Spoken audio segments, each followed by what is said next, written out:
Hello, friends. This is Dave Hurwitz, executive editor at ClassicsToday.com, here with Richard Strauss, Essential Works for Beginners.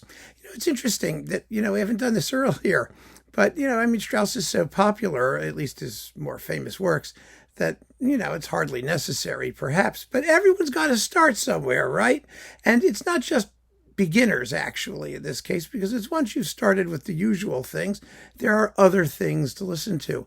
And Strauss is a very easy composer to pigeonhole because his great works, the ones people care about, are all either symphonic poems for large orchestra, more or less, or operas. And that's it. Yes, he wrote tons of other stuff, particularly when he was young. He wrote a couple early symphonies. There are chamber works. There are piano solos. There's all kinds of stuff like that, but nobody cares. And before people jump in and start saying, well, I love his violin sonata. Great. It's a very nice violin sonata, but nobody cares. You don't have to worry about it until you really get into Strauss. And then if you feel like it, you might want to explore his early pieces or some of his off the beaten path later works. Of which there are a ton, by the way. So these are the essential pieces for beginners. There will be no additions accepted to this list. I keep trying to make this point. When we come to these beginners lists, it's enough. It's enough for people to get started. It's enough for people to listen for years. We don't need anything added or anything subtracted, and any comments to that effect will be deleted. So I'm just telling you up front. Here we go. You ready? First, symphonic poems. Strauss was he was born in 1856, and he was really fairly busy as a composer. I mean, his dad was a very, very famous horn player, probably the most famous horn player in Europe. And so he grew up with an excellent musical training in an orchestra, really. So his command of the orchestra was astonishing. But his father was very conservative, and he didn't show much outside the ordinary German sort of run-of-the-millness until the late 1880s, 1890s, when all of a sudden mature Strauss popped up with this gorgeous command of orchestration and virtuoso handling of the instruments and writing symphonic poems rather than abstract German instrumental pieces. And then, of course, operas, which is what which was his first love, actually. So we begin with Don Juan. Oh, what a beautiful work this is. It's like, 15 to 17 minutes long, ideally. Sometimes it stretches out to 20.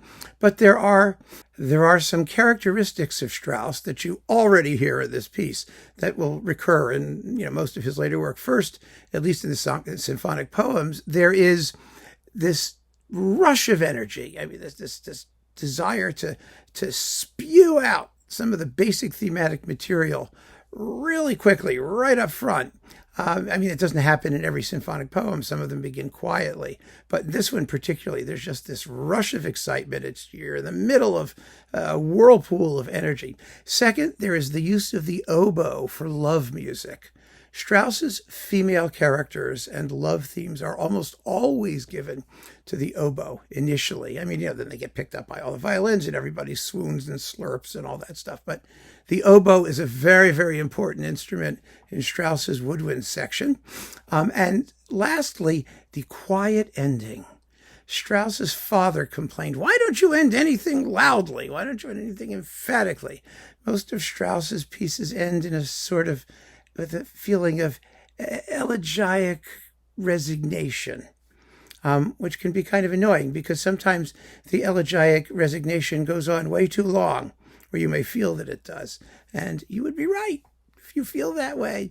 But it's just something you have to get used to. He likes contemplative endings because that made his music, which might otherwise have been kind of cheesy or trashy, sound lofty and philosophical and transcendental. There's an element of that. I'm being cynical, of course, and I'm not supposed to be cynical for people who are just starting, but, you might as well have the facts, and then you can make up your own mind, whether you agree or disagree. But Don Juan is just a brilliant, wonderful tone poem, and it ends with Don Juan's disgust and resignation and sudden death after all kinds of mayhem and sex and juicy things going on. The other key to understanding the form of a Richard Strauss tone poem, most of them anyway, is to find the development section. Strauss's tone poems are generally in modified versions of classical sonata form. That is, with a couple of main themes and then a development and then a recapitulation of those main themes. Sometimes the forms are, as in Till Eulenspiegel's Merry Pranks, a rondo, which he calls it, where you have a main theme that comes back between episodes. I mean, but in general, there's always going to be a big developmental episode, and there is one in Don Juan. And you have to just listen and find it for yourself, where all the themes get combined and stuff happens. And that's a good way to sort of triangulate where you are in his symphonic poems. So Don Juan is a great place to get started. It doesn't take up too much time, and it's beautifully scored and thrilling and wonderful to listen to with great tunes. The next one, Death and Transfiguration. Ooh, I used to hate Death and Transfiguration. I thought it was just trash. Now I love it. Which just goes to show, there's always room to change your mind because it's really, really beautifully written. And for me, I had to put aside the transcendental part in order to really understand what's happening in it musically, because Strauss described it perfectly. He said it's just a tune that you don't hear until the end. That's basically what Death and Transfiguration is. It's the search of the transfiguration part, the transfiguration tune, which is do do do do yeah. That's the tune. It's very simple, and it keeps attempting to come out and pop up as the turmoil of the music continues. It's about someone who's lying on their deathbed, and then their struggles. They recollect the struggles of early life and brief moments of happiness, and then finally they give up the ghost, and their soul just goes flies up. The lovely stroke on the tam-tam, if you can hear it, which you don't always in most performances. And then the transfiguration part comes out. Finally, you hear the complete tune in its full length and glorious apotheosis, and it is glorious. It's beautifully, beautifully made. It's a wonderful piece. It's like 25 minutes of fun and games. And, one of the things that came with this tone poem is some guy wrote an actual poem that's supposed to be one of those highfalutin German things about death and transfiguration. And it's totally unhelpful to read the poem. I'm telling you, what the music does and what the poem says are two totally different things. So ignore the poem, just listen to the music and let it just carry you along, and you'll be in business. It's absolutely gorgeous. Next, 4 last songs. Oh, I love the 4 last songs. Everybody loves the 4 last songs. Even if you hate Strauss, you love the 4 last songs. They're called that because they were his 4 last songs. He wrote them just before he died. And in the late 1940s, they reflect his lifelong love affair for the soprano voice. His wife was a noted soprano, and he wrote not really that much for her, songs for her, not operatic roles so much. But boy, are they gorgeous. I mean, that's all there is to it. They're just the most fabulous embodiment of what the soprano sound represents. Soaring, expressive, emotionally heartfelt. I mean, they're just amazing. And so that's all I need to say about them, because you'll hear them and you'll love them too. Guaranteed. In fact, you could start there if you like vocal music. The reason I began with orchestral music is because operatic singing is something of an acquired taste, but boy, are these beautiful. Then, of course, there's also Sprach, Zarathustra, better known as 2001 Space Odyssey music, the opening of it, the opening sunrise. Of course, after that, there's half an hour of tone poem. And the problem with Zarathustra is that it kind of, puts its best foot forward in the first 3 minutes. And then you have to listen to the next half hour. There's lots that happens in that next half hour, lots of beautiful music as well, but nothing as splendid as that opening, which is really astonishing and glorious and unforgettably fabulous. You do hear that opening that returns at various points, softly more often than not, but at one point, big and loud with the organ in the back and all that stuff. So, Strauss doesn't deny us our thrills, but the thrill is at the beginning. And that makes it rather difficult to go through a piece which is based on a book by Nietzsche, which caused enormous controversy in Strauss's day. Nowadays, no one cares particularly. And which, it doesn't really describe Nietzsche. It can't. Anything philosophical, it's music and philosophy. It doesn't do it. It doesn't do it. It's just a sequence of really lovely episodes, including a fabulous waltz, solo violin and all kinds of stuff. And then the midnight bell chimes and it all ends in mystery, deep, deep mystery. It's fun. Once you get to know it, you got, the thing with Strauss is, Strauss himself said that he said, I may not be a great composer, but I am a really great second-rate composer. And that was really true. The guy knew, and second-rate is not, he was not capable of addressing certain issues that we normally consider sublime or of musical depth.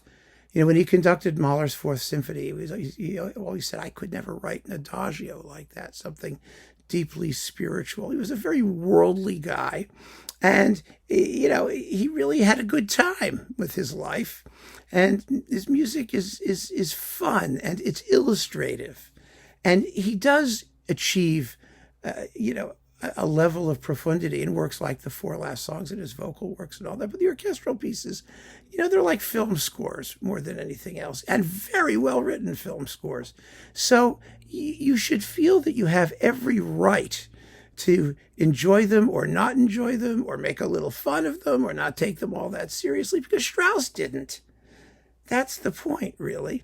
In some respects, he was a supreme craftsman and took his craft very, very seriously. In others, he was, having a good time and laughing at a lot of people. He wasn't a snob in that sense. And so you just keep that in mind. And a lot of his subjects for his tone poems, Till Eulenspiegel, Don Juan, this next one, Don Quixote, they're comic. There's a large comic element in this music, and often an element of caricature. So Don Juan is the locus classicus for that, because it's considered by many to be his finest symphonic poem, largely because it's not in any kind of sonata form version. It's a theme in variations. And all of the characters, Don Juan, Sancho Panza, Dulcinea, who's an oboe, because she's the love interest, the female sexy bit, they all have their own themes. Sancho is the tenor tuba and the viola. The Don is a cello. And so the work is both a cello concerto, essentially, and a big theme in variations, illustrating scenes from Cervantes' novel. It's really, really great fun. It begins with Don Juan going crazy. His mind gets increasingly confused until it snaps with a pizzicato on the violin. And then out he comes as the knight.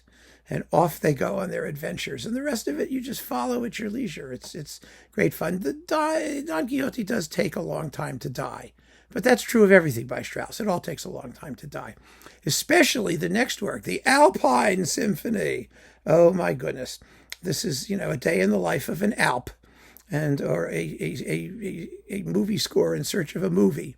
You climb up the mountain, then there's this huge thunderstorm, about 35 or 40 minutes in, which is actually the development section, by the way, and recapitulation combined.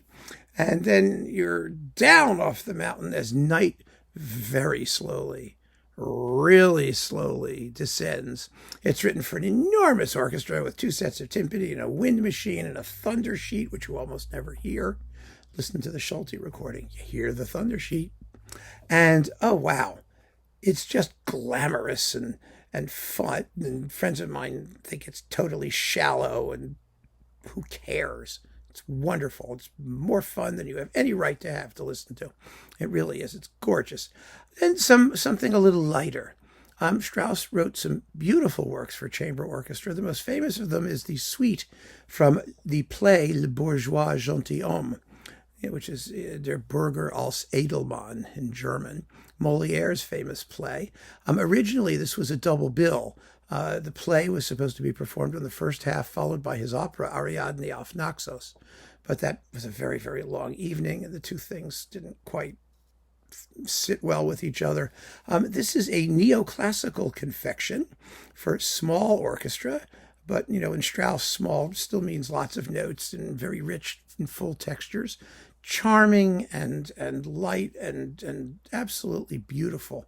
And if you think that his long stuff just goes on forever, and you don't want to invest the time, start with Le Bourgeois Gentilhomme, the suite, because it's extremely, extremely digestible.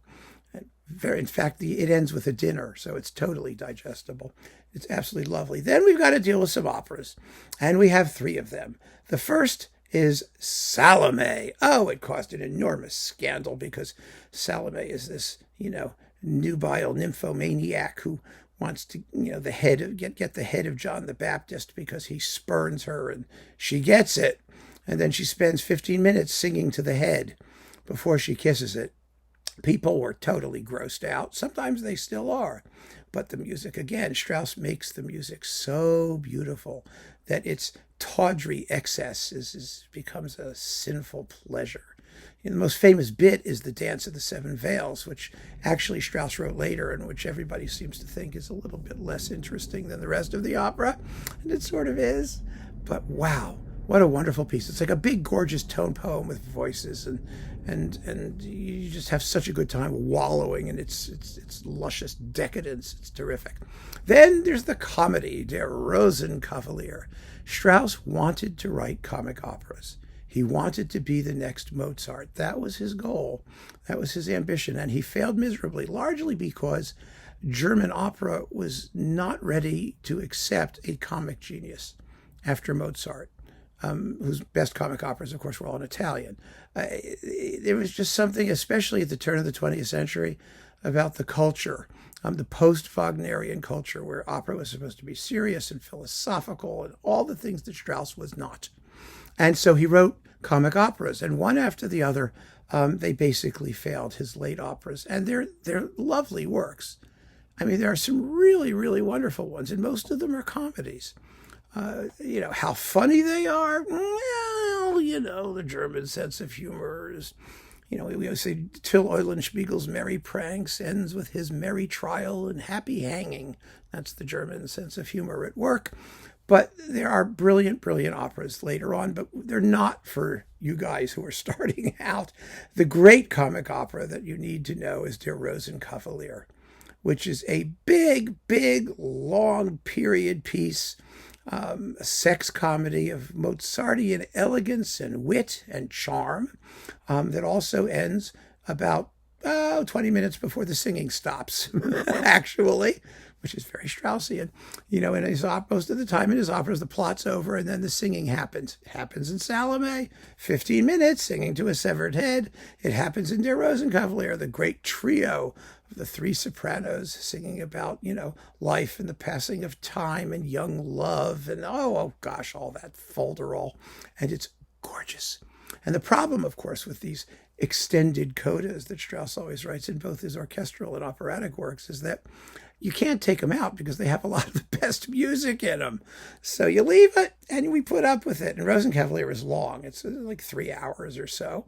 But the music is fabulous. The waltzes are famous. It's all about, Vienna and the whole culture and civilization and the passing of the same. It's steeped in nostalgia. You're either going to love it or you're going to think it's a hopeless piece of schlock. I mean, there's really nothing in between. Probably you'll feel both ways about it. I did. I mean, initially it just bored me to tears. I didn't care about any of it. The plot, the music. It's like, oh, gosh. And then I saw it. And it was wonderful. It went so quickly until the final trio, which is just beautiful. You just bathe in it and it's gorgeous. I really, these things you have to always remember when you're listening to operas, that they belong on the stage. And whatever Strauss's defective sense of timing was, either orchestrally or theatrically, he was a man of the theater. And he wrote absolutely wonderful, wonderful music to terrific librettos. This is by Hugo von Hofmannsthal, who was one of the great writers of his era. And they're wonderful. They're wonderful, wonderful works. And, if it takes you a while to get into them, hey, we're all in the same boat, so don't worry about it. And last but not least, speaking of being in the same boat, there's actually a boat in this opera. Die Frau ohne Schatten, the woman without a shadow. This is a huge, big, messy fairy tale about a woman who was a shapeshifter who gets stuck in the form of a woman when an emperor shoots her with his magic bow thing. And so she's in female shape. And for some reason, she's the daughter of Quixote, some sort of strange, spirit thing. And then they live in the spirit realm. And then, it takes place on like a South Pacific island and the spirit realm. And there's a guy named Barak the Dyer, and he has a wife whose name is the Dyer's wife. And the bottom line is that the emperor is going to turn to stone unless the empress, who is the shape-shifting babe, gets a shadow. And the reason she needs a shadow is because until she has a shadow, she can't have children. Is this all making sense to you? Exactly. And so she has a nurse who's been with her since she was never a baby. She was a shape-shifting elemental, but there's a nurse. And they go down to Barak's place, who he doesn't get along with his wife. They're a mess, and he has, 3 special needs brothers, and they're going to steal the shadow. And ultimately, the empress refuses to take the shadow, and the emperor does turn to stone. And then she can, drink from the magic potion, the magic well of life, which is poison and will kill you instantly in horrible pain, supposedly. And she refuses to do that. And so it was all a test arranged by her dad, Quixote. And so the emperor depetrifies. And then all of the characters come forward for 20 minutes to sing about how much fun it is to have kids. And there's a chorus of unborn children that are blabbing along from like backstage. And it's lovely. Yes. But it is Strauss's greatest opera. It is big and huge and glamorous and tuneful and fun to listen to, like nothing you've ever heard. Its inspiration, its proximate inspiration, was Mozart's Magic Flute, which is also completely incoherent and ridiculous in terms of its plot. And so, it lives up to its model, let's put it that way. And once you get into Strauss and you just enjoy him for who he is, for this wonderful, combination of virtuosity and glamour and sex appeal and tackiness and all of those qualities together, then you are ready for Die Frau ohne Schatten, and you're going to love it.